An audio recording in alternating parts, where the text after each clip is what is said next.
Magandang araw mga kaate!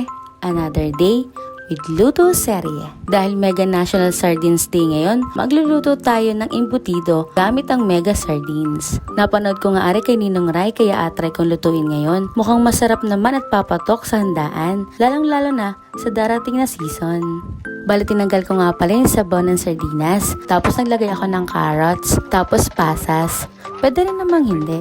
Depende na lang sa kagustuhan nyo yan. Tapos naglagay din ako ng cornstarch, harina, asukal, at 2 itlog. Tapos naglagay rin ako ng konting asin. Pwede nyo rin lagyan ng paminta kung gusto niyo. Tapos nilagyan ko nito ng breadcrumbs. Tapos hahalu-haluin ko lang ito hanggang sa makuha ko na yung consistency na gusto ko. Pagka ganyan nga ay pwede na natin itong ibalot sa foil. Bali i-steam ko muna ito ng mga ilang minuto. Tapos ipiprito ko ito. Naalala ko nga dati, nakakatikim lang kami ng embutido kapag yung may mga handaan dahil bukod sa hindi naman kami marunong gumawa ay mahal din naman ang mga ingredients.